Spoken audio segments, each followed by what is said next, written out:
Hello everyone guys, this is your Rahul Sipligan. All the best. All the best. All the best. Telugu Kabaddi League. Telugu Kabaddi league.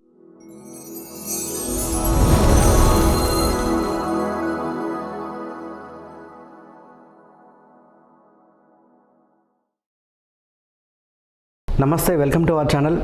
Kalimata ఉపాసకురాలు, భద్రకాళి పీఠం వ్యవస్థాపకురాలు doctor సింధుమాత గారితో ఉన్నాము. నమస్తే అండి. నమస్తే, ఎలా ఉన్నారు? బాగున్నాను. సో సోషల్ మీడియాలో, ఎలక్ట్రానిక్ మీడియాలో బాగా వైరల్ అవుతుంది ఈసారి సంక్రాంతి కీడు అని. ఒక్క కొడుకు ఉన్నవాళ్ళు గాజుల పరిహారం చేయాలని చెప్తున్నారు. మరి నిజానికి ఈ సంక్రాంతి కీడువేనా? కీడు అయితే ఆ గాజుల పరిహారం చేయాలా ఏంటి? పరిహారాలు ఎందుకంటే మనిషిలో ఉన్న భయానికి ఒక నమ్మకాన్ని కలిగించటం, దాన్ని పరిహారం అంటాం. ఆ భయం లేనప్పుడు పరిహారం ఉండదు కదా. సంక్రాంతి అనేది ఇది మంచి టైం, ఇది చెడు టైం అనేది మామూలుగా నేను కాళీ ఉపాసకురాల్ని కాబట్టి, కాళీ అంటే భూత భవిష్యత్ వర్తమాన కాలాలు మూడు కలిపితే కాళీ, కాలస్వరూపమే కాళీ అన్నమాట. మాకంటూ ఇది ప్రత్యేకమైన ఈ సమయం మంచిది, ఇది మంచిది కాదు అని ఉండదు. మకర రాశిలో సూర్యుడు ప్రవేశించేటప్పుడు వచ్చే రోజుని ఉత్తరాయణాన్ని సంక్రాంతిగా పిలుస్తాం. అప్పుడు దేవతలకి సంవత్సరంలో ఉత్తరాయణం అంటే డే, దక్షిణాయనం అంటే నైట్ టైం అన్నమాట. సూర్యుడు మకర రాశిలో ప్రవేశించినప్పుడు దేవతలకి డే టైం. అందుకే భీష్ముడు ఉత్తరాయణం కోసం వెయిట్ చేసి ఉత్తరాయణంలో ప్రాణం అనేది మోక్షం వైపు పయనింపజేశాడు. కాబట్టి ఆ రోజుని ప్రత్యేకంగా బెంగాల్ క్యాలెండర్లో ఏమంటామంటే, అది నూతన సంవత్సరంగా బెంగాల్ క్యాలెండర్ ఉంటుంది. ఒరిస్సన్ సాంప్రదాయంలో అదే రోజు చివరి రోజు అవుతుంది. కాబట్టి ఇది మంచిదా, ఇది చెడు అంటే అది గ్రహాల ప్రభావం, సూర్య యొక్క గతి స్థితి మనుషుల మీద ఎంతవరకు ప్రభావం చూపిస్తాయంటే, గ్రహాల ప్రభావం అనేది మనిషి మీద 30% ఉంటుంది. అప్పుడు పరిహారాలు చేసుకున్నప్పుడు, రెమెడీస్ చేసుకున్నప్పుడు క్లియర్ అయిపోతాయి. కానీ ఉపాసనా మార్గంలో ఉన్న వాళ్ళు, వేద పండితులు, మంత్ర జపం చేసే వాళ్ళపైన గ్రహాల ప్రభావం అనేది తక్కువ ఉంటుంది. ఇప్పుడు శని మహాదశ జరిగే వాళ్ళకి కాలభైరవ ఉపాసన చేయడం ద్వారా శని యొక్క ప్రభావం ఉండదు, లేదా ఆయనకు నచ్చిన ద్రవ్యాలతో హోమం చేయడం ద్వారా శని యొక్క ప్రభావం ఉండదు. అంటే ఇక్కడ రెమెడీ జరగటం వల్ల అక్కడ ఇబ్బంది ఉండదు అనే ఒక ఆలోచన ఉంది. శని భగవానుడు కాలభైరవుడి దగ్గర దీక్ష తీసుకొని విద్య నేర్చుకున్నాడు కాబట్టి కాలభైరవ ఉపాసకుల మీద గ్రహాల ప్రభావం ఉండదు. కాబట్టి సామాన్య ప్రజలకి ఇది గాజులు వేసుకుంటే ఇది అవుతుంది, అది అవుతుంది అనేది అది ఒక నమ్మకం, బలమైన నమ్మకమే. కానీ దానికి శాస్త్ర ప్రమాణం అనేది ఏది లేదు. ఏదైనా రెమెడీ చేసుకోవాలి, భయం బలంగా ఉంటే రెమెడీ చేసుకోవటంలో తప్పు లేదు. అది ఒక్క కొడుకు కాకుండా ఇద్దరు కొడుకులు, అంతకు మించి ఎక్కువ మంది ఉన్న స్త్రీలు, అంటే వాళ్ళ అమ్మలు ఎవరైతే ఉంటారో, అమ్మగారు, వాళ్ళ దగ్గర నుంచి డబ్బులు తీసుకొని ఆ తీసుకున్నటువంటి డబ్బులతోటి ఐదు రంగుల వంటి గాజులు ధరించాలని చెప్పేసి అంటున్నారు. అంటే ఏంటి అంటే ఆ ప్రత్యేకత ఏంటి? సో ఎందుకు అలా చేయాలని? ఎందుకు అలా చేయాలంటే అది వారి యొక్క సాంప్రదాయం, ఆచారం. దీనికి ఏది శాస్త్ర ప్రమాణం అయితే ఏది లేదు. ఐదు రకాల గాజులు ధరించాలని చెప్పేసి దాన్ని ఒక కూడా అంటే ఒక్క కొడుకు ఉన్న అమ్మ కాకుండా అంతకు మించి ఇద్దరు, ముగ్గురు, నలుగురు అట్లా. ఇది ఊరక వ్యాప్తి చేసిన విషయం, అంతే. అంతేనా? అంతే. ఇప్పుడు ఒక కొడుకున్న ఇద్దరికి ఒక ముత్తైదువుల నుంచి స్వీకరించడం అనేది గొప్ప విషయమే. అదొక సాంప్రదాయం కింద వస్తుంది. కానీ దానివల్ల జరిగే రెమెడీ అయితే ఏది ఉండదు. అది క్యాజువల్గా వ్యాప్తి చేసినటువంటి ఒక విషయం సోషల్ మీడియాలో. అది ఓకే. పీడ దినాలు అంటాం. ఇది ఏంటి? ఆ పీడ దినాలు ఎందుకు వస్తాయి? పీడ దినాలు అంటే సంక్రాంతి సమయాల్లో ఈ కొన్ని ముహూర్తాలు, ఈరోజు కార్యక్రమాలు చేయకూడదు అని. పీడ దినాలు అంటే ముహూర్తం కాని రోజు, ఈ సరైన మంచి వర్క్, మంచి పని, మంచి పూజ కావచ్చు, ఏదైనా పెళ్ళిళ్ళు కావచ్చు, చేయటానికి సరైన స్థితి కాదు అన్నదాన్ని పీడదినం అంటారు. ఓకే, సంక్రాంతి పండగ గురించి మీకు ఎంతవరకు తెలుసు? అసలు సంక్రాంతి పండగ అనేది మన తెలుగు వాళ్ళం కానీ మన దేశవ్యాప్తంగా ఎందుకు జరుపుకుంటారు? సంక్రాంతి అంటే ఆ టైంలో రైతులు జరుపుకునే పండుగ అది. ఎందుకంటే రంగవల్లులు పెట్టి ఆ టైంకి పంట అనేది చేతికి అందుతుంది. దేవతలు అనేది హిందూ సాంప్రదాయం ప్రకారం అది నిద్ర లేచే రోజు, సూర్యుడు మకర రాశిలోకి ప్రవేశిస్తాడు కాబట్టి పంట అందే టైం కాబట్టి రైతులకి అదొక రకమైన మార్పు. మంచి సమయంలో మొదటి రోజు నాన్ వెజ్ ప్రియులు నాన్ వెజ్ స్వీకరించడం జరుగుతుంది. పితృదేవతలకి అప్పుడు బట్టలు పెట్టుకోవడం జరుగుతుంది. పితృదేవత ఆరాధన అనేది చేయడం ద్వారా పితరులు సంతోషించి ఆ టైంలో భూమికి చాలా దగ్గరగా వస్తారు, మనం పెట్టిన బట్టలు స్వీకరిస్తారు అని ఒక నమ్మకం. నమ్మకం కాదు, అది నిజం కూడా. ఇక్కడ పితృదేవతలకి వాళ్ళ లోకాలలో మనకు ఒక సంవత్సరం గడిస్తే అక్కడ ఒక రోజు అన్నమాట. కాబట్టి పితృదేవతలు మనం పెట్టిన బట్టలు స్వీకరిస్తారని పితృదేవతలకు తర్పణాలు, పూజలు, ప్రసాదాలు, బట్టలు నివేదన చేసి పితృదేవతల యొక్క అనుగ్రహం అనేది పొంది ముందుకు సాగడం, మన కుటుంబం మీద అనుగ్రహం ఉంటుందని గట్టి విశ్వాసం ఉంటుంది. మూడో రోజు ఆవుల పండుగ, ఆయుధాల పండుగ చేస్తాం. మామూలుగా అది రైతుల పండుగ అన్నమాట. చక్కని రంగవల్లులు, గొబ్బెమ్మలు, ముగ్గులు, బసవన్నలకి పూజలు నిర్వహించడం, ఆయుధాలు, పనిముట్లకి అంతా పూజలు నిర్వహించడం, సంవత్సరం అంతా దృఢంగా ఉంటామని సంకల్పం చేసుకోవటం, అది రైతుల్ని ఉత్తేజపరచడానికి సంవత్సరంలో నిర్వహించుకుని గొప్ప పండుగ. కొత్త అల్లుళ్ళు ఆ టైంలో ఇంటికి వచ్చి పెళ్ళిళ్ళ సీజన్ అయిన తర్వాత వచ్చే తొలి పండగ కాబట్టి చక్కగా అందరూ కలిసి భోజనాలు చేయడం, పితృదేవత ఆరాధన చేసుకోవటం, ఆయుధాల ఆరాధన చేసుకోవటం, వాళ్ళ వృత్తిని వాళ్ళు పూజించుకోవటం అనేది అక్కడ జరుగుతుంది. సంక్రాంతి అంటే మన కల్చర్, మన సంస్కృతి, సాంప్రదాయాల్ని వెల్లివిరిచేలా చేయడం. సో ముఖ్యంగా మన తెలుగు రాష్ట్రాల్లో ఆంధ్రప్రదేశ్ అనేది ప్రత్యేకం. అది గోదావరి జిల్లాలో చాలా ప్రత్యేకతం. అంటే ఈ కోడి పందాలు అని చెప్పేసి, సో చాలా రకాల ఎడ్ల పందాలు ఇవన్నీ ఆడుతూ ఉంటారు.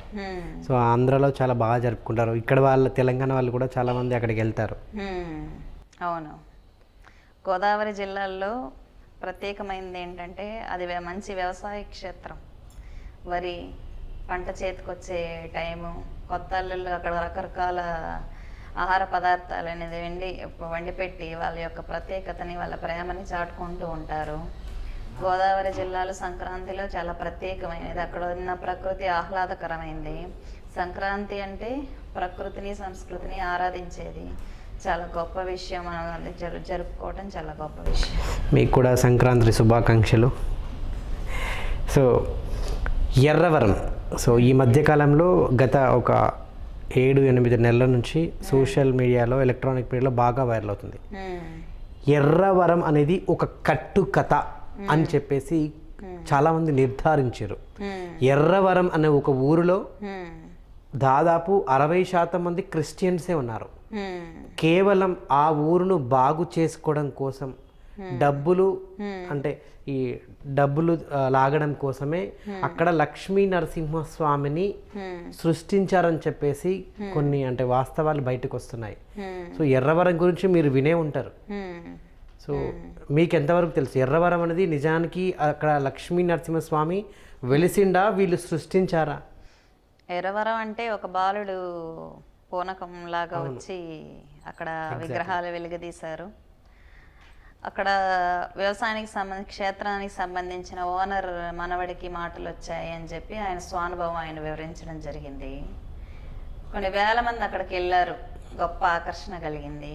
అంటే అక్కడ శక్తి లేదని అర్థమా? ఇలాంటి కట్టుకథను ఎక్కడెక్కడో సృష్టించవచ్చుగా, అక్కడ ఎందుకు సక్సెస్ అయింది?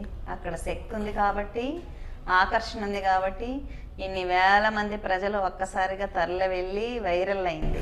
ప్రాక్టికల్గా మనం కొన్ని చూస్తూ ఉంటాం, మాట్లాడుకుందాం. ఒకటి, మన హిందువులం రోడ్డు పక్క నుంచి వెళ్తూ ఉంటాం. ఒక చెట్టు కింద ఒక మంచి నున్నటి రాయి తీసుకొచ్చి అక్కడ పెట్టి 2 కొబ్బరికాయలు కొట్టి కుంకుమ, ఒక అగరబత్తులు, పసుపు, గంధం అక్కడ చల్లేసి మంచిగా అలంకరించి పూలతోటి ఒక పూలదండేసి పూలేసినాం అనుకో వరుస పెడతారు మన వాళ్ళు.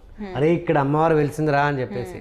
సో అంటే ఇంత సైన్స్ పెరుగుతున్న కొద్దీ కూడా నిజానికి జనాలు అంటే దేవుడు అంటే అంత నమ్మకంతో ముడిపడి ఉన్నారు. సో మీరు అన్నారు కదా అక్కడ దేవుడు వెలిసిండు, జస్ట్ అక్కడ రాయి కనబడితేనే మన వాళ్ళు వెళ్ళి మొక్కుతారు. లక్ష్మీ నరసింహస్వామిని అక్కడ అంటే ఆ రూపం కనిపించినప్పుడు ఆబ్వియస్లీ వెళ్తారు ఇక్కడ దేవుడు ఉన్నాడని చెప్పి. దేవుడు అనేది ఎక్కడ ఉంటాడంటే బయట ఉండడు. దేవుడు అనేది మనలో ఉంటాడు, మన భక్తిలో, మన పవిత్రతలో, మన ఆత్మలో, మన నమ్మకంలో దేవుడు ఉంటాడు. అలా ఉన్నప్పుడు ఓ చెట్టు కింద రాయి పెట్టి మొక్కినా అందులో పరమాత్మ అనేది దర్శనం ఇస్తుంది. పవిత్రత, భక్తి భావన అనేది మనలో ఉండాలి, బయట ఎక్కడ ఉండదు. అలాంటప్పుడు గుడికి పోవాల్సిన అవసరం లేదు, ఇంట్లోనే. అలాంటి భావం అందరికీ లేదు కాబట్టి ఆ భావాన్ని పెంపొందింపజేయడం కోసమే పూజా విధానం అనేది ఇచ్చారు మనకు పండితులు, గొప్ప గొప్ప వ్యక్తులు, ఉపాసకులు ఆ తత్వం వైపు తీసుకెళ్ళటానికి.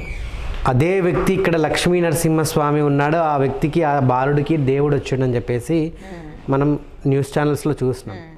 అదే వ్యక్తిని ఈరోజు కనీసం గుడి ముందు ఒక షాప్ పెట్టుకుంటా అంటే షాప్ పెట్టుకునివ్వట్లేదు, ఆయనను గుడికి కూడా రానివ్వట్లేదు.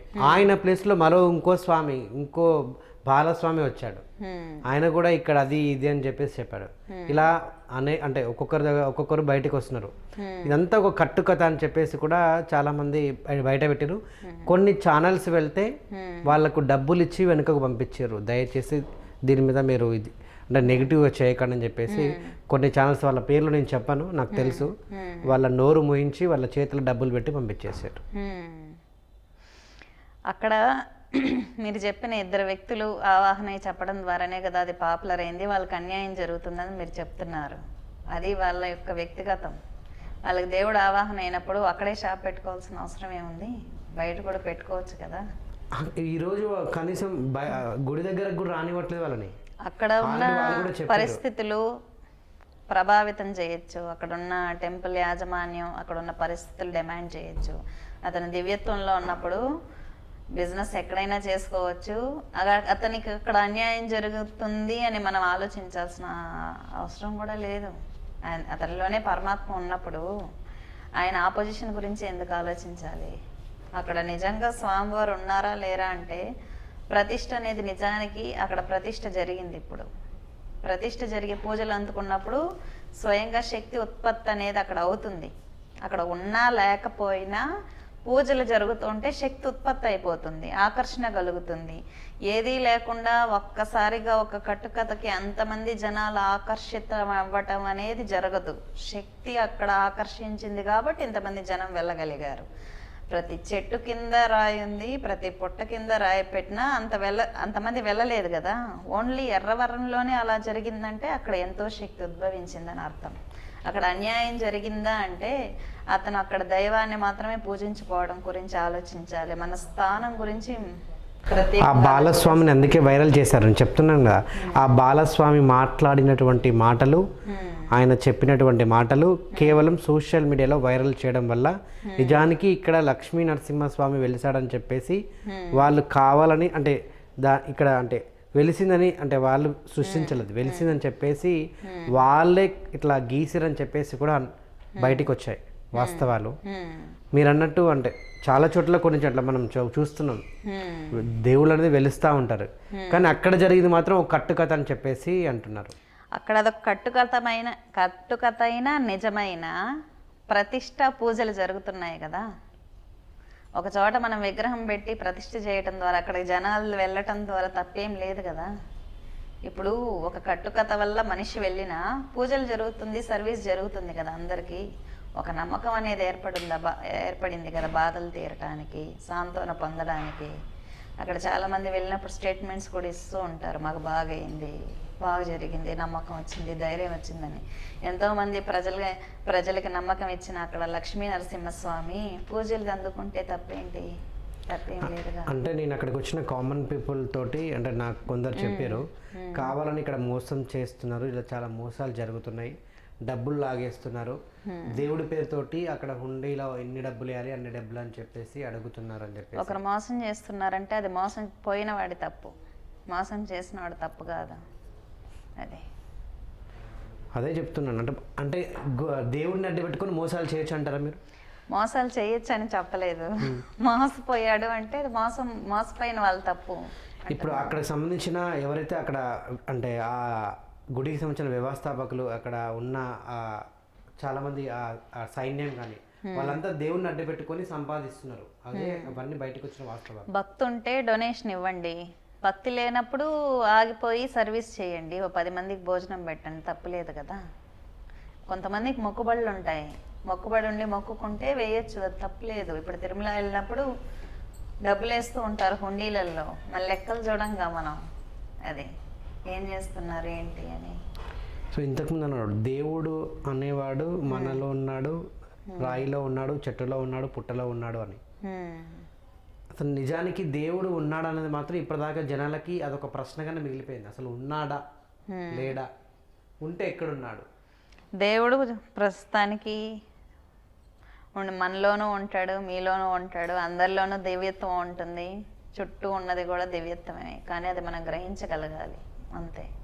ఇప్పుడు ఉపాసన సాధన చేసినప్పుడు మనిషిలో ఉన్న నెగిటివిటీ పోయి ప్యూర్గా అయ్యి ఆ పవిత్రమైన పరమాత్మలో లీనమవుతాం. అంటే పంచభూతాల్లో మన ప్రాణం కలిసిపోతుంది. దేవుడు ఉన్నాడా లేదా అంటే పంచభూతాలే, పరమేశ్వరుడు పంచభూతాత్మికుడు. మరి వెంకటేశ్వర స్వామి, సాయిబాబా, మన మానసిక స్థితి ఒక్కసారిగా అలా చెప్తే అర్థం చేసుకోలేదు కాబట్టి ఎల్కేజీ స్టూడెంట్స్కి ఫస్ట్ ఎలా సబ్జెక్ట్ నేర్పిస్తాం? బొమ్మల ద్వారా. ఈ బొమ్మ చూపించి ఇదేంటి చిన్న బిడ్డ గ్రహించగలుగుతాడు, తర్వాత ఒక పిక్చర్ ఇస్తారు, తర్వాత వర్డ్ చెప్తే అర్థమవుతుంది, తర్వాత వింటూనే అర్థం చేసుకుంటాడు. ఆ స్థితి అంటే మన మానసిక స్థితికి తగినట్టుగా బాహ్య పూజలు అలవాటు చేసి తర్వాత ఆంతరికంగా శక్తి ఎలా పెంచుకోవాలి, తర్వాత ఫైనల్ స్టేజ్కి వచ్చినప్పుడు నేను పరమాత్మ వేరు కాదు, రెండు ఒకటే, సృష్టి అంతా నేనే నిండి ఉన్నాను అని అనుభవంలోకి తెచ్చుకోవటమే. అన్ని మతాలకు అంటే ఒకే దేవుడు ఉండొచ్చు కదా, మళ్ళీ వాళ్ళకు యేసు ప్రభు ఎందుకు, ముస్లిమ్స్కి అంటే యేసు ప్రభువు అక్కడ జన్మించినప్పుడు వేరే దేశాల్లో జన్మించాడు. ఆ మతం అనేది ఇక్కడికి తదనంతరం వ్యాప్తి అనేది అయ్యింది. సిద్ధ పురుషులు వాళ్ళు ఒక్కొక్క కంట్రీలో ఒక్కొక్క ప్లేస్లో జన్మించారు. అప్పుడు మనకు ట్రాన్స్పోర్ట్స్ కూడా ఏం లేవు కదా, వ్యాప్తి చెందించారంటే సాయిబాబా ఆయన ఒక టైంలో జన్మ తీసుకున్నాడు, సత్యసాయిబాబా ఒక టైంలో జన్మ తీసుకున్నారు, యేసు ప్రభు ఒక టైంలో ఒక ప్రాంతంలో జన్మ తీసుకున్నాడు. సిద్ధపురుషులు అనేవాళ్ళు ఆయా సమయాల్లో ఆ ప్రాంతాన్ని ఉద్ధరించడం కోసం జన్మలు తీసుకుంటూ ఉంటారు. వాళ్ళ దివ్యత్వాన్ని, జ్ఞానబోధాన్ని సమాజానికి అందించి నేను దేవుణ్ణి కాదు, ఇప్పుడు యేసు ప్రభువు కూడా నేను దేవుని యొక్క కుమారుణ్ణి అని చెప్పేసి స్టేట్మెంట్ ఇచ్చారు బైబిల్. సాయిబాబా, సత్యసాయిబాబా వీళ్ళు దేవుళ్ళు అంటే వాళ్ళ దివ్యత్వం ఉంది, వాళ్ళ మనుషులే అని చెప్పేసి మనకు తెలుసు. వాళ్ళ మనుషులు ఎట్లా మరి దివ్యత్వం వల్ల, వాళ్ళు చేసిన సేవ వల్ల, ఇచ్చిన జ్ఞానం వల్ల. నేను కూడా అవ్వచ్చు అట్లా? ఎందుకు అవ్వకూడదు? అవునా? తప్పేముంది? జ్ఞానం పెంచుకోవడం ద్వారా తప్పేముంది? ఓకే. ప్రతి ఒక్కరూ దివ్యత్వాన్ని పొందాలని శ్రీకృష్ణ పరమాత్మ భగవద్గీతను బోధించాడు. ఆత్మని తెలుసుకో, పరమాత్మ అర్థమవుతాడు. అది ఓకే. అంటే దేవుడు మన మనసులోనే ఉన్నాడు అంటున్నారు. మన భక్తి, నమ్మకం, పవిత్రతలో ఉంటాడు. అలాంటప్పుడు మరి పూజలు ఇవన్నీ చేయడం అవసరం లేదు కదా అంటున్నాను. ఒక్కసారిగా ఎక్స్పీరియన్స్ అవ్వదు కదా అది. ఇప్పుడు తంత్ర విధానంలోనే 4 పద్ధతులు ఉన్నాయి. సమయాచారం అంటాం, యోగా ద్వారా, సోహం మెడిటేషన్స్ ద్వారా నిరాకారం యొక్క శక్తిని, ఎక్కడో ఉన్న యూనివర్స్లో ఉన్న సూపర్ పవర్ని ఊహ లేకుండా, పిక్చరైజేషన్ లేకుండా ఆరాధించడం, అది సమయాచారం. వామాచారం అంటే వస్తువుల్ని వాడు ఉపయోగించుకోవటం, దక్షిణాచారం అంటే పూలు పళ్ళు పెట్టడం, కౌళాచారం అంటే నువ్వే దేవుడు నేనే దేవత అని చెప్పి సాధన చేయటం. ఒక ఇంటికి 10 దారులు ఉన్నట్టు ఒక శక్తిని తెలుసుకోవటానికి 1000 మార్గాలు ఉండొచ్చు, దాంట్లో తప్పులేదు. రీచ్ అయ్యేది ఒక ఇంటికి. అది దేవుడు అంటే శివుడు అంటున్నారు మీరు. సో శివుడు ఒక్కరే ఉన్నారంటున్నారు. మరి అమ్మవారు ఎవరు? శివుడు అమ్మవారు అంటే పరాశక్తి 2గా విభజన అయ్యి పరమేశ్వరుడుగా, పార్వతిగా ఉద్భవించారు, స్త్రీగా పురుషుడిగా. వారి నుంచి సృష్టి జరిగింది. పరమేశ్వరుడు ఎవరంటే పురుషుడు, పరమ పురుషుడు, పరాశక్తి అమ్మవారు. ఓకే. బిందువు నుంచి ఉద్భవించిన రెండు శక్తులు, స్త్రీ శక్తి, పురుష శక్తి. బైబిల్లో కూడా యాడమ్ అని ఈవ్ అని ఉంటారు. వాళ్ళు కుండలిని శక్తికి ప్రతీకే. అక్కడ సర్పాన్ని చూపిస్తారు. యాపిల్ తినకూడదు అంటారు కదా బైబిల్లో. అంటే ఏంటి? జ్ఞానం. జ్ఞానం ద్వారా వాళ్ళకి అది కూడా సాధనే, కానీ పబ్లిక్ దాన్ని అర్థం చేసుకోలేకపోయారు. అది ఓకే. అంటే ఇప్పుడు క్రిస్టియన్స్ అంటే శివుడిని మొక్కొద్దా? అది వాళ్ళ ఇష్టం. పలానా వ్యక్తి పలానా వాళ్ళని మొక్కాలి, మొక్కకూడదు అని ఏది ఉండదు. ఒక్కో వ్యక్తికి ఒక్కొక్క చోట జ్ఞానం ఉదయించవచ్చు. మనం ఎప్పుడు మతానికి, ఒక కులానికి ఆపాదించి సాధన గురించి, శక్తి గురించి మనం మాట్లాడుకోకూడదు. ఎప్పుడు కానీ దివ్యత్వాన్ని తెలుసుకోవడానికి ప్రయత్నం చేయాలి. ఉపాసన అంటే మనం మతానికి కట్టుబడి, కులానికి, ఒక విగ్రహానికి కట్టుబడి ఉండడం కాదు. యూనివర్స్ గురించి, మన గురించి మనం తెలుసుకోవడం. ఓకే. హిందువుల విషయంలో అట్లాంటి కట్టుబాట్లు నిజానికి ఉండవు మీరు అన్నట్టు. ఇప్పుడు నేను ఉంటున్న ఇల్లు, మా ఇంటి కింద క్రిస్టియన్స్ ఉంటారు. మేము ఏదైనా ప్రసాదం ఇస్తే తీసుకోరు. అయ్యో వద్దు, మేము మేము తినమంటారు. ఏదన్నా మొక్కుకుంటారా అంటే అసలు మా బైబుల్ అట్లా ఉండనే ఉండదు. అసలు బైబుల్లో ఎట్లా ఉంటుంది? అసలు హిందూ ప్రసాదం ముట్టుకోవద్దు, గుడికి రావద్దు అంటారు. ఈ బైబుల్ ఉంటాయా? అది వాళ్ళ వ్యక్తిగతం. బైబిల్లో ఆయన కేవలం జ్ఞానం గురించి మాత్రం బోధించాడు. మరి ఈ క్రిస్టియన్స్ ఎందుకు అట్లా తయారయ్యారు? ఇప్పుడు హిందువులు ఉంటారు, నువ్వు వచ్చి మా అంటే మా హిందువులకు రా, నువ్వు అమ్మవారినే మొక్కు, అయ్యవారినే మొక్కు అని చెప్పి మనం. కానీ కేవలం క్రిస్టియన్సే నువ్వు యేసు ప్రభు నమ్ముకో, నువ్వు మా మతంలోకి వచ్చేయి, నీకు అన్ని మంచి జరిగిపోతాయి, నీకు ఇప్పుడు రోగం ఉందిగా రోగం పోతుంది, నీకు డబ్బులు లేవు కదా డబ్బులు వస్తాయి, నువ్వు యేసు ప్రభు పేరున కొన్ని డబ్బులు ఇయ్యి. ఎందుకు ఇట్లా మత ప్రచారం? అది వారి యొక్క గురువుల టీచింగ్స్ని బట్టి ఉంటాయి. ఇప్పుడు ఒక భక్తుడు ఎలా తయారవ్వాలనేది మత పెద్దలని, గురువుల్ని బట్టి ఉంటుంది. అదే ముస్లిం మత పద్ధతులు, మత పెద్దలు చెప్పినట్లు శిష్యులు వింటారు, భక్తులు వింటారు. క్రిస్టియన్ ఫాదర్స్ చెప్పినట్టు ఫాలో అవుతారు. మన గురువులు మనకేం చెప్పారు? నువ్వు క్రిస్టియన్లో అయినా, ముస్లింలో అయినా దేవుణ్ణి చూడు, అమ్మవారిని చూడు అని చెప్పారు మన వాళ్ళు. కాబట్టి మనకి ఇటువంటి మెంటాలిటీ వచ్చింది. వాళ్ళ మత పెద్దలు చెప్పిన ప్రకారం వాళ్ళు నడుచుకుంటున్నారు. అది మనం ఎలా డిసైడ్ చేస్తాం? ముస్లిమ్స్ విషయానికి వస్తే వాళ్ళు కేవలం ఆ సమాధులనే మొక్కుతారు. సో అదే వాళ్ళు దేవుడిలాగా భావిస్తారు. మనము మీరు అన్నట్టు గుళ్ళు, గోపురాలు, రాళ్ళు, రప్పలు, అంటే జనరల్ గా ప్రాక్టికల్ గా చెప్తున్నాను, లేకుంటే విగ్రహ రూపంలో ఉన్న విగ్రహాలు, వీటన్నిటికీ మనం పూజలు చేస్తూ ఉంటాం. మరి వాళ్ళు ఎందుకు సమాధిని మొక్కుతారు? సమాధి మీద పువ్వులు వేస్తారు. సమాధి అంటే వాళ్ళు గురువుల సమాధులకు ఆరాధన చేస్తారు. ఇప్పుడు మనం కూడా ఉన్నాం, సిద్ధగురు సమాధుల దగ్గరికి వెళ్ళి సాయిబాబా సమాధికి కడతారు, కట్టి పూజ చేస్తారు. అక్కడికి వెళ్ళి ధ్యానం జపం చేసుకుంటారు. మనకు విగ్రహాలు, గుళ్ళు ఉన్నాయి కదా, వాళ్ళకు ఈ అంటే వాళ్ళు ఎందుకు అక్కడ వాళ్ళకు అసలు కనీసం రూపం కూడా ఉండదు ఎందుకని?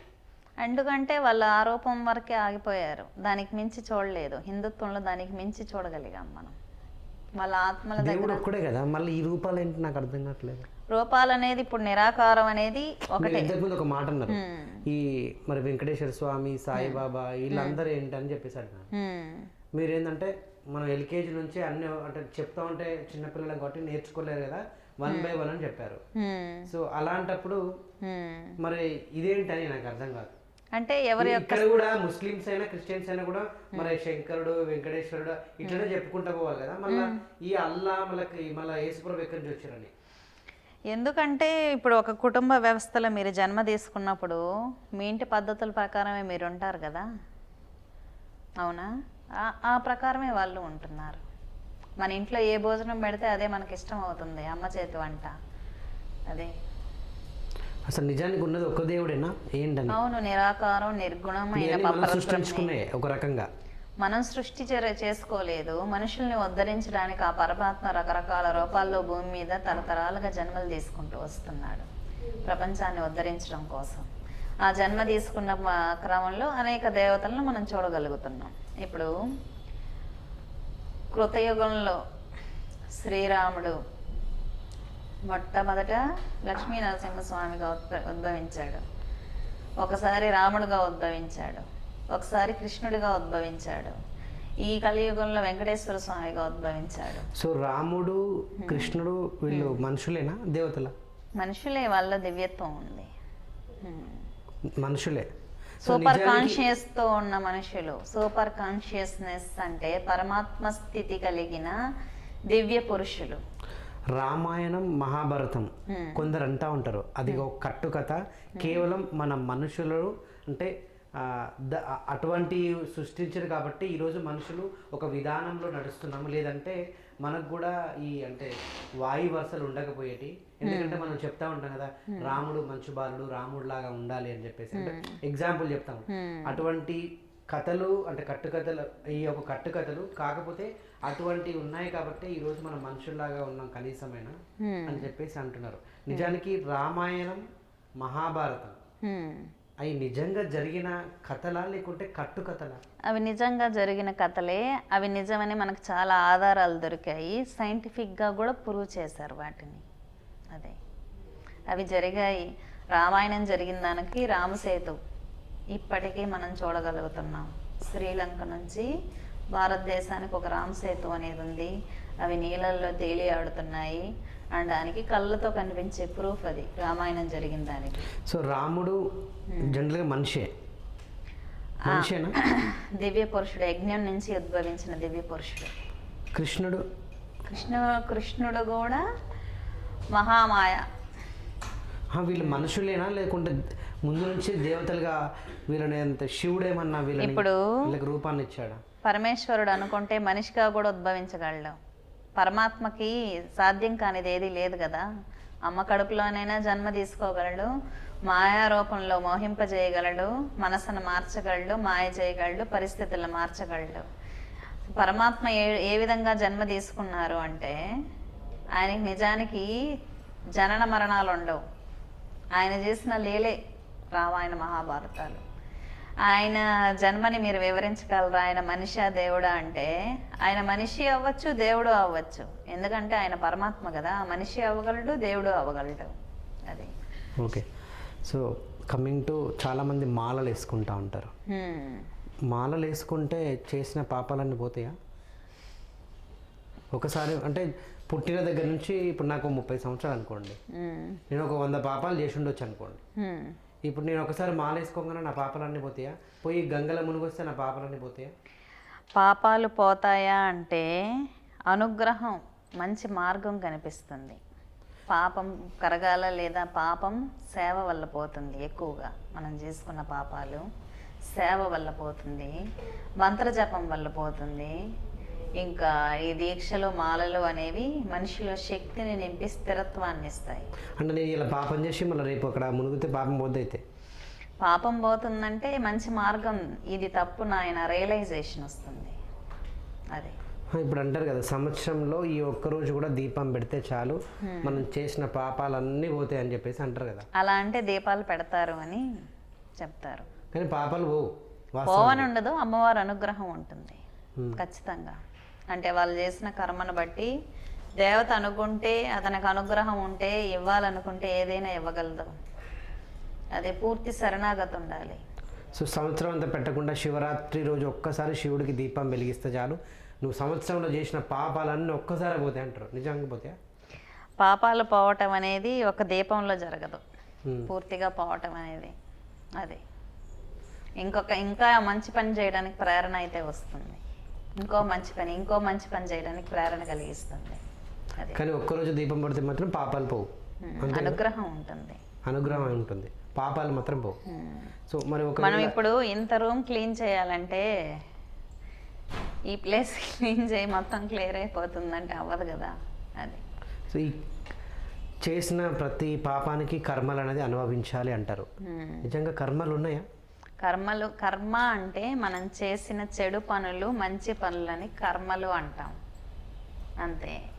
యూనివర్స్లో న్యూటన్ 3rd లా ప్రకారం యాక్షన్కి రియాక్షన్ ఉంటుందని అనుకున్నాం కదా. ప్రకృతిలో మనం ఏది వదిలిపెట్టినా, ఏది పని చేసినా కర్మ అంటే మనం చేసే పని. చెడు పని చేస్తే చెడు రిజల్ట్, మంచి పని చేస్తే మంచి రిజల్ట్ ఉంటుందని అర్థం. ఈ కర్మ ఫలాన్ని ఎలా తగ్గించుకోవాలి మరి? సేవ ద్వారా. మనం ఒకరిని హెడ్ చేసాం అనుకుందాం, వేరే ఒక లేని వాళ్ళకి సేవ చేయడం ద్వారా వాళ్ళ ఒక ఆత్మని ఇబ్బంది పెట్టింది, ఇక్కడ ఈ ఆత్మ సంతోషిస్తే బ్యాలెన్స్ అయిపోతుంది. అది బాధలో ఉన్న ఆత్మ. నువ్వు మస్తు పాపాలు చేసినవురా, నువ్వు నరకానికే పోతావు, నీ పని అయిపోయింది, ఇక అయిపోయింది అంటారు. జనరల్గా మాట్లాడుకుంటా ఉంటారు, శాపాలు పడతా ఉంటారు. ఈ నరకంకి స్వర్గంకి దారి ఎక్కడ ఉంటుంది, ఎట్లా పోవాలి? అది నరకానికి స్వర్గానికి దారి అనేది మనలోనే ఉంటుంది. నిజానికి నరకం స్వర్గం రెండు ఉంటాయి. ఉంటాయి. ఎక్కడ గరుడ పురాణం చదివితే ఆత్మ యొక్క స్థితిగతులు, స్వర్గ నరక దారులు అన్నీ కనిపిస్తాయి. కానీ అది అనుభవిస్తేనే తెలుస్తుంది. బుక్స్ చదవటం అనేది ఒక 5 నిమిషాల యొక్క స్థితి, కానీ అనుభవిస్తే అర్థమవుతుంది ఆ యొక్క స్థితి. సో పాపాలు చేసినోడు తప్పనిసరిగా నరకానికే పోతాడా? నరకం అనేది ఇప్పుడు ఒకరిని తిట్టామనుకుందాం, మీరు ఈ ఒళ్ళు మండుతుందా, చిరాగ్గా ఉంటుందా, అది నరకమే కదా. వాడిని తిట్టడం వల్ల మీరు ఇరిటేట్ అవుతున్నారు, అది టార్చరే కదా. అది సో నిజానికి నరకం స్వర్గం ఉండదా, ఉంటుందా? ఉంటుంది, ఖచ్చితంగా ఉంటుంది. సో అదే నేను అడుగుతున్నా, అంటే పాపాలు చేసిన వాడు నరకానికే పోతాడు, మంచి పనులు చేసిన వాడే స్వర్గానికి పోతాడు. పాప పుణ్యం రెండూ లేనివాడు పరమానంద స్థితిని పొందుతాడు. ఇంకోటి క్లారిటీ కావాలి నాకు. శివరాత్రి రోజు చనిపోయిన వాళ్ళు శివ శివ అనుకుంటే శివుడి దగ్గరికే పోతారని చెప్పేసి అంటారు. ఇంకోటి వైకుంఠ ఏకాదశి రోజు అంటే ఆ రోజు డోర్లు తెరుచుకుంటాయి, అప్పుడే వెంకటేశ్వర స్వామి వస్తాడని చెప్పి ఆ రోజు చనిపోయిన వాళ్ళు కూడా వెంకటేశ్వర స్వామి దగ్గరికే వెళ్తారు. అంటే వాళ్ళ జీవితంలో చేసిన అన్ని పాపాలన్నీ చేసి ఆ రోజు చనిపోతే ఇక వెంకటేశ్వర దగ్గరికి పోయి ఆ రోజు ఎవరు చనిపోవాలి, ఆ రోజు ఎవరు చనిపోవాలి, ఎవరు మోక్షానికి వెళ్ళేది అనేది దేవుడి నిర్ణయం. అలానే ఆ రోజు ఎవరు ప్రాణాలు తీసుకోరు కదా. అది పుణ్యం చేసినోడే ఆ రోజు పరమవధిస్తారు. ఓకే. ఇంకోటి అమావాస్య రోజు కూడా చనిపోయిన వాళ్ళు నరకానికి పోతారు అంటారు, నిజమేనా? అది అమావాస్య రోజు చనిపోయిన వాళ్ళు అంటే విన్నా నేను. అదే అమావాస్య రోజు చనిపోయిన దరిద్రుడు అని చెప్పేసి అంటారు. సో అంటే అమావాస్య కొన్ని నమ్మకాలు అలా సమాజంలో వ్యాప్తి అయిపోయాయి, మూఢనమ్మకాలలాగా. నమ్మకాలు ఉన్నట్టే మూఢనమ్మకాలు ఉన్నాయి, కానీ అవి కాలమాన స్థితిగతుల ప్రకారం మారుతూ ఉండాలి మనుషుల యొక్క ఆలోచనలు. ఈ పూర్వజన్మలు నిజంగా ఉన్నాయా? ఉంటాయి. మీ పూర్వజన్మ కూడా మీరు తెలుసుకోవచ్చు. అవునా? ఎట్లా? జపం చేయడం ద్వారా. ఒక గురువు దగ్గర నుంచి దీక్ష తీసుకుని గట్టిగా జపం చేస్తే మీ పూర్వజన్మ మీకు కనిపిస్తుంది. అది నేను చెప్పడం కాదు, మీరు తెలుసుకోవాలి. Based on your mind set. అంటే మైండ్ సెట్ కాదు, ఎట్లా పుట్టినా కూడా నాకు తెలుస్తుంది. ఖచ్చితంగా తెలుస్తుంది. మీకు మీరు చూసుకోవచ్చు. చెప్పేవాళ్ళు ఉంటారా మీ పూర్వజన్మ? ఇప్పుడు నేను ఏదైనా చెప్తాను, డెసిషన్ నాకు ఇవ్వకూడదు, మీరు తెలుసుకోవాలి. అదే మీకు తెలియనప్పుడు నేను ఏదైనా చెప్పచ్చు కదా, మీరు పూర్వజన్మలో అది ఇది అని నేను చెప్పచ్చు. నా మీద నమ్మకం ఉన్నప్పుడు మీరు నమ్ముతారు. అలా కాదు, ఎవరి జన్మ గురించి వాళ్ళు తెలుసుకోవాలి, ఎక్స్పీరియన్స్ అవ్వాలి. అది ఓకే. నిజానికి అంటే మీకున్న నాలెడ్జ్ పరంగా మనిషి జన్మ అనేది అంటే జనరల్ నేను విన్న దాని ప్రకారంగా మనిషి జన్మ ఒకసారే వస్తుంది అంటారు. అది ఎంతవరకు వాస్తవం? మనిషి జన్మ అనేక జన్మలు తీసుకోవచ్చు. అతని యొక్క పుణ్య ఫలాల మీద డిపెండెంట్. ఒక యోగి ఇష్టానుసారం తీసుకోగలడు.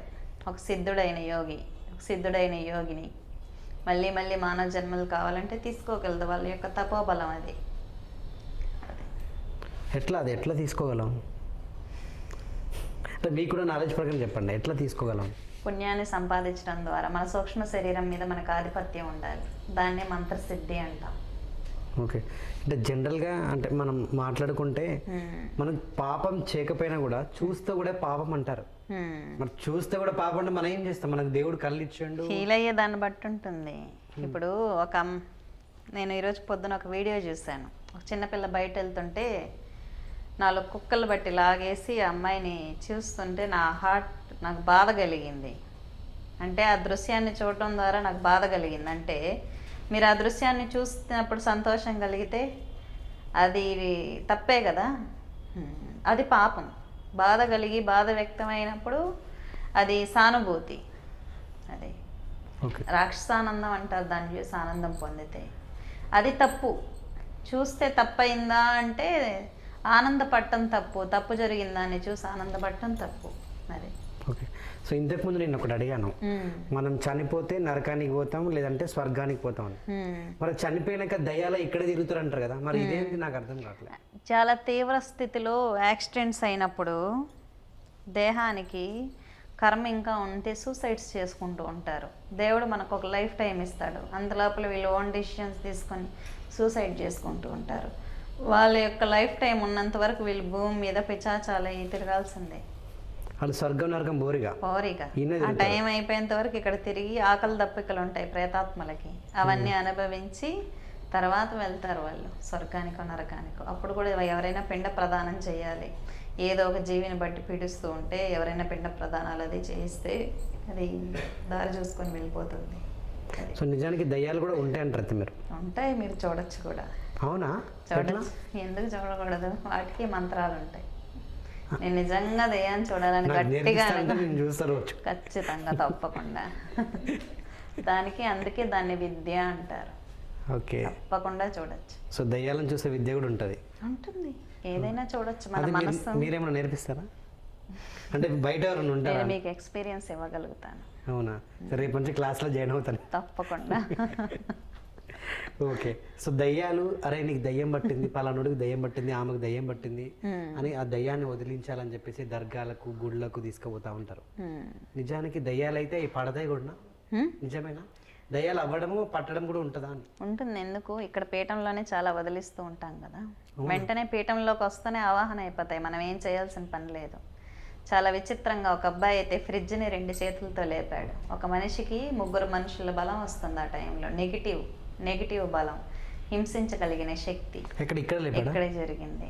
వీడియో తీయలేదా? మాకు పెడితే మేము సోషల్ మీడియాలో వేసుకుంటాం కదా.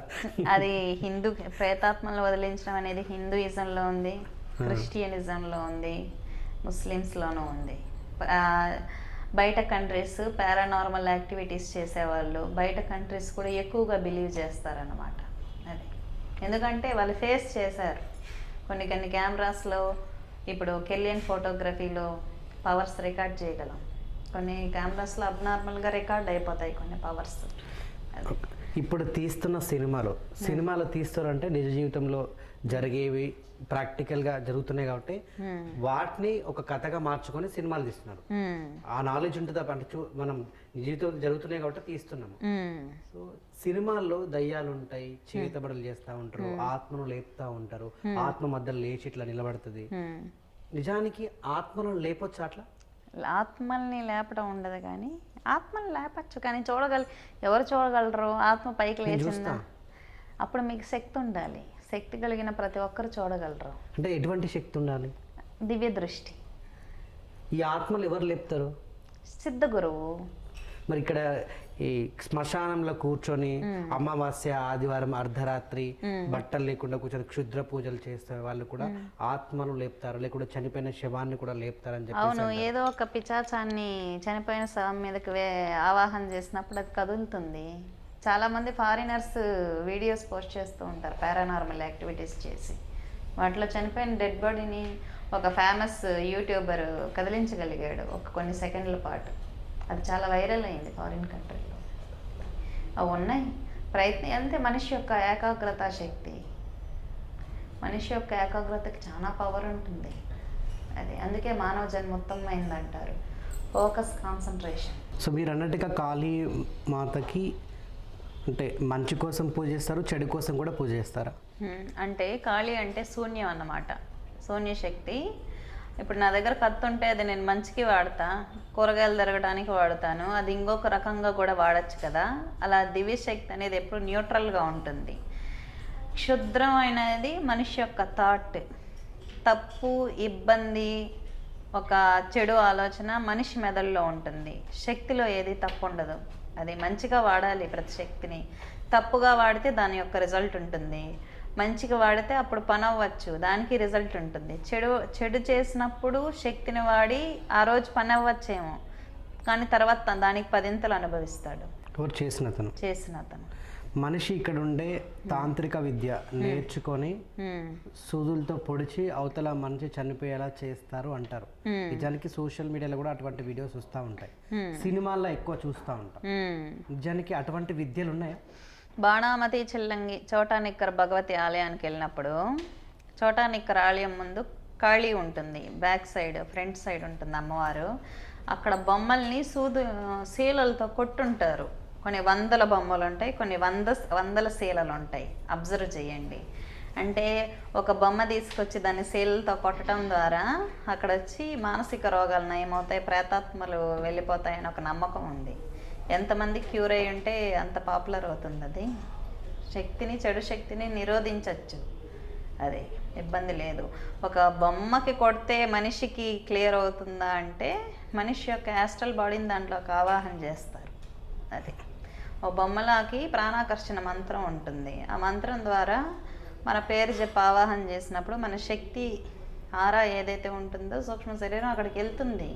అక్కడికి వెళ్ళినప్పుడు అది బాధపడితే మన హ్యూమన్ బాడీ సిక్ అవుతుంది. అది పద్ధతి. కొందరు అంటారు మనకు సంబంధించినటువంటి ఈ గుడ్డ ముక్కలు తీసుకెళ్ళి కూడా చేతబడి చేస్తారు అని, అది కూడా వాస్తవమే? క్లాత్లో మనిషి యొక్క జీన్స్ ఉంటుంది కదా, అది ఆ జీన్స్ ద్వారా చేతబడి జరుగుతుంది. ఓకే, అంటే క్రమక్రమంగా చనిపోయే వాళ్ళు కూడా క్షీణిస్తూ వస్తారు. సడన్గా చనిపోవటం అంటే అది ఎంతో గొప్ప తాంత్రికుడు చేస్తే కానీ సడన్ డెత్తులు ఉండవు. ఇంత టెక్నాలజీ పెరిగినా కూడా ఆ విద్యలు ఇంకా ఉండడం ఏంటని? పనిచేస్తున్నాయి కాబట్టి ఉన్నాయి. పూజలు ఎందుకు ఇంకా జరుగుతున్నాయంటే ఎక్కడో 100లో 2 3 ఎక్స్పీరియన్స్ అవుతూనే ఉన్నారు. వాటి ప్రభావం పడుతూనే ఉంది కాబట్టి ఉనికి ఉంది. అది ఓకే. సో కొందరు అంటే ఇంట్లో ఏదైనా బాగోలేదంటే దుష్ట శక్తులు మీ ఇంట్లోకి వచ్చాయేమో అంటే అట్లా ఇంట్లో కూడా ఉంటాయి దుష్ట శక్తులు, ఇంట్లో వచ్చి కూడా ఉంటాయి? దుష్ట శక్తి అంటే ఒక నెగిటివ్ ఆరా, నెగిటివ్ ఎనర్జీ. ఇప్పుడు మీ దగ్గర ఒక అబ్బాయి కూర్చొని నెగిటివ్గా ఎంతసేపు మాట్లాడుతూ ఉంటే మీ మైండ్ ఏమవుతుంది, తలనొప్పి వచ్చింది ఆ అమ్మాయికి ఉన్న నెగిటివ్ థాట్స్ వల్ల. అదే దుష్ట శక్తి. ఓకే. సో అవి బయటికి పోవాలంటే ఇంట్లో యంత్రాలు కట్టుకోవాలి, అది కట్టుకోవాలి, ఇది కట్టుకోవాలి అంటారు, నిజమేనా? నిజం, పాజిటివిటీ నింపాలి. అలాంటప్పుడు యంత్రాలు ఎందుకు? ఇంట్లో దేవుడు ఫోటోనే ఉంది కదా, ఇప్పుడు ఒక శివలింగం ఉంది, అంత శివలింగం ఉన్నప్పుడు మళ్ళీ దుష్టశక్తులు ఎందుకు వస్తాయి మన ఇంట్లోకి? శివలింగానికి దుష్ట శక్తి అయినా మంచి శక్తి అయినా ప్రేతాత్మలైనా శివుడు పరమేశ్వరుడుకు భూత ప్రేత పిశాచ గణాలు కూడా పిల్లలే కదా. ఓకే, అది అవి కూడా పిల్లలే, కాకపోతే గుళ్ళోకి ఎంటర్ అవ్వగలవు, ఒక మూల ఉంటాయి అంతే, భక్తుల్ని ఇబ్బంది పెట్టవు. ఆయనకు వాళ్ళు పిల్లలే. సో ఇంట్లో కూడా మనం అమ్మవారిని కూడా పెట్టుకుంటాం కదా ఫోటోలు, మరి అలాంటప్పుడు అంత శక్తి ఉన్న అమ్మవారు ఉన్నప్పుడు మళ్ళీ ఎందుకు ఈ దుష్టశక్తులు ఎలా వస్తాయని? కర్మానుసారం మనిషి యొక్క కర్మ బలంగా ఉంటే జాతకంలోనే ఉంటుంది మనిషి ఏ టైంలో పీడింపబడాలనేది కూడా ముందే డిజైన్ చేయబడింది. ఓకే. సో మీరు ఇంతకుముందు నిజానికి ఆత్మలతో మాట్లాడొచ్చా? మాట్లాడచ్చు. ఇక్కడ ఎప్పుడైనా మాట్లాడారా? ఎందుకు, మీరు కూడా మాట్లాడచ్చు. నేను కూడానా? మీరు కూడా మాట్లాడచ్చు, ఎవరైనా మాట్లాడచ్చు. దానికి ఒక పద్ధతి ఉంటుంది, మాట్లాడతాను. ఒక పద్ధతి ఉంటుంది. ఆ విద్య ద్వారా, ఆ ఉపాసన ద్వారా, ఆ సాధన ద్వారా మాట్లాడచ్చు. అందుకే నేను ఎప్పుడు అందరికి చెప్తుంటాను, నేనేదో చేశానని ఆలోచించకండి, మీరు ప్రయత్నం చేయండి అని అందరికీ. ఎందుకంటే ఇప్పుడు నేను ఎంత చెప్పినా వాళ్ళంతటా వాళ్ళు 1 సెకండ్ 2 నిమిషాలు ప్రయత్నం చేసి సక్సెస్ అయ్యారనుకోండి, జీవితాంతం అది ఉంటుందా? నేను చెప్తా 5 నిమిషాలు 10 నిమిషాలు మైండ్లో పెట్టుకుంటారు, తర్వాత పెద్దగా బిలీవ్నెస్ ఉండదు. ఎవరికి వాళ్ళు ఎక్స్పీరియన్స్లు సాధించమని అందుకే ప్రేరేపిస్తూ ఉంటాను. అది ఇప్పుడు ఆత్మని బంధించి ఒక సీసాలో పెట్టినాం అంటారు, అది నిజానికి అట్లా బంధించి సీసాలో పెట్టొచ్చా? పెట్టచ్చు. మీరు ఎప్పుడైనా పెట్టారా? అంత అవసరం రాలేదు. అంటే ఇట్లా వస్తారు కదా, అంటే దయ్యం. నేను ప్రేతాత్మలకి ఆవహించినప్పుడు యజ్ఞం చేసి దివ్యత్వాన్ని ప్రసాదిస్తాను, మోక్షానికి మార్గం చూపిస్తాను. ఇప్పుడు మీ దగ్గరికి దయ్యం పట్టిన వాళ్ళు ఎవరన్నా అంటే వస్తే అమ్మ ఇట్లా అయిందని చెప్తే ఎలా వదిలిస్తారు మరి ఆ దయ్యాన్ని? అమ్మవారి మంత్రంతో. విపరీతమైన నెగిటివ్ ఉంది, ఇప్పుడు ఒక ఫ్లోర్ క్లీన్ చేయాలి, చెత్త ఉంది అనుకుందాం, దాన్ని క్లీన్ చేయగలిగే కెమికల్ వేసి క్లీన్ చేస్తాంగా, అంతే. ఓకే, అంటే ఆ మంత్రం జపిస్తే విపరీతమైన నెగిటివ్ ఉన్న చోట దానికి మించిన పాజిటివ్ని వదలాలి, అప్పుడు యుద్ధంలో గెలుస్తుంది పాజిటివ్. అది. సో ఏమైనా బొట్టు పెడతారా అసలు ఏంటి ఎట్లా అని? ఆజ్ఞాచక్రం గురువు టైం పడుతుందా అంటే వదిలించడానికి? వెంటనే వదిలిపోద్దా ఆ మంత్రం చదవగానే? 2 నిమిషాలే. అంతేనా? ఇక్కడికి వస్తేనే ఆవాహన అయిపోతాయి. సో దయచేసి ఇప్పటి నుంచి ఎవరికైనా దయ్యాలు పడితే భూతాలు పడితే మాత్రం సింధు మాత గారి నెంబర్ కింద ఉంటుంది, అర్జెంటుగా మీరు కాల్ చేసి ఇక్కడికి వచ్చేయండి, నేను లొకేషన్ కూడా పెడతాను. అంటే నాకు కూడా ఇప్పటివరకు తెలియదు, సో నాకు తెలిసి క్యూ కడతారేమో మీ ఇంటికి. ఇంకా 2 నిమిషాలు ఆవాహన అవుతాయి. అది అమ్మవారి శక్తి వల్ల, నాదేమీ ఉండదు. అది అమ్మవారి శక్తి అంతే. కాళీ ఉపాసన అంటేనే ప్రయోగాలు క్లియర్ చేయగలిగే శక్తి వస్తుంది ఉపాసకుడికి ఒకటి, ప్రేతాత్మలను వదిలించగలిగే శక్తి వస్తుంది. కాళీ ఉపాసనలో ఉన్న ప్రత్యేకత అదే. ఎందుకంటే ప్రేతాత్మలకి శ్మశానానికి రాణి కాళీ, కాలభైరవుడు కాబట్టి ఆ శక్తి కదా ఉపాసకులకు ఎక్కువ ఉండేది. అదే ఎందుకంటే ప్రేతాత్మలు కాళీ యొక్క మాట వింటాయి, కాళీ ఉపాసకుల యొక్క మాట వింటాయి. ఎందుకంటే కాళీ ఉపాసన చేసేవాళ్ళు ప్రేతాత్మలకి ఒక వెలుగులా కనిపిస్తారన్నమాట. అమ్మ అమ్మ అంటూ దగ్గరకు వస్తాయి, మాట వింటాయి. అందుకే కాళీ ఉపాసకుల దగ్గర, కాళీ టెంపుల్స్ దగ్గర ప్రేతాత్మల్ని చాలా ఈజీగా వదిలించగలుగుతారు. ఎందుకంటే ప్రేమతో భయంతో వదిలేస్తాయి, ఇబ్బంది పెట్టవు. అది సో నిజంగా మనుషులకి కోరికలు నెరవేరకుండా చనిపోతే దయ్యాలు అవుతారంటారు, అది వాస్తవమేనా? ప్రేతాత్మ అంటే ఒక మనుషులు చనిపోయినప్పుడు ఒకనొక మైండ్తో ఆలోచించి ఆ మెంటల్ స్టేట్లో ఆగిపోయి చనిపోయినప్పుడు ఆత్మ బయటకు వచ్చేస్తుంది కదా, ఆ స్టేటే ఉంటుంది ఆత్మకి. బ్రెయిన్ ఉండదు ఆలోచించడానికి దానికి, అదే స్టేట్ ఆఫ్ దీంట్లో ఆ సోల్ ఉండిపోతుంది. దాన్ని మనం హోమం చేసి రియలైజ్ చేసి దారి చూపించాలి మళ్ళీ జన్మ తీసుకోవటానికో. ఇంకొకటి ఉంటుంది, కాళీ ఉపాసకులు ఎవరికైనా సంతానం లేకపోతే వెంటనే సంతానం కలిగేటట్టు చేయొచ్చు. ఎందుకంటే ఇక్కడ ఏదైతే ప్రేతాత్మను వదిలిస్తామో వాళ్ళని ఎదుటి వ్యక్తి దానికి దివ్యత్వాన్ని ప్రసాదించి మళ్ళీ తల్లి గర్భంలో ప్రవేశింపచేయగలిగినటువంటి శక్తి కాళీ ఉపాసకులకి అఘోరాలకు ఉంటుంది. అందుకే అఘోరాలు భస్మం ఇచ్చినా కూడా ప్రెగ్నెన్సీ తొందరగా వచ్చేస్తుంది, ఎందుకంటే ఆ శక్తి అఘోరాల్లో ఉంటుంది. అది ఓకే. అఘోరాలకు నిజంగా శక్తులు ఉంటాయా? ఉంటాయి, ఖచ్చితంగా ఉంటాయి. సో నిజానికి వాళ్ళు స్నానాలు జపాలు ఏమి అంటే ఓన్లీ జపాలు వాళ్ళ అసహ్యంలో కూడా పరమాత్మను చూస్తారు. మనం పరిశుద్ధంలో పరమాత్మను చూస్తే వాళ్ళ అసహ్యంలో కూడా పరమాత్మను చూస్తారు. అది గొప్ప తత్వం. నరభక్ష చేస్తారు, నరభక్షణ అనేది భస్మం పూసుకుంటారు. వాళ్ళేం మనుషులు చంపి తినరుగా, చనిపోయిన శవం ఏదైతే శవం కాలిన బూడిద ఉంటుందో ఆ బూడిదంతా పూసుకొని జపం చేస్తూ ఉంటారు. ఎట్లా అది ఎంత దానివల్ల వాళ్ళకి వాటికి నాకు తేడా లేదు అన్న ఉద్దేశంతో అన్నిట్లో లయమైపోవాలి, లీనమైపోవాలి అని. అది సో నాకు తెలిసి అంటే అఘోరాల గురించి మాట్లాడుకోవాలంటే ఇంకో చాప్టర్ కావాలేమో. సో నెక్స్ట్ ఎపిసోడ్లో దాని గురించి మాట్లాడదాము. Thank you so much. చాలా విషయాలు ఈరోజు మాతో షేర్ చేసుకున్నారు.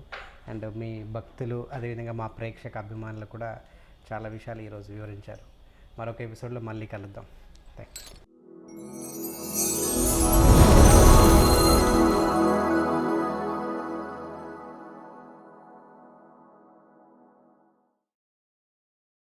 Hello everyone guys, this is your Rahul Sipligan. All the best. All the best. All the best. Telugu Kabaddi League. Telugu Kabaddi League. All the best. All the best. TKL. All the best. Telugu Kabaddi League. All the best. Telugu Kabaddi League. Telugu Kabaddi League. Telugu Kabaddi League. All the best. All the best. Telugu Kabaddi League. Coming soon. Coming soon. Coming soon. Coming soon. Telugu Kabaddi. Coming soon. TKL. Telugu Kabaddi League. Coming soon. TKL. Telugu Kabaddi League. Coming soon. Telugu Kabaddi League. Coming soon. Telugu Kabaddi League.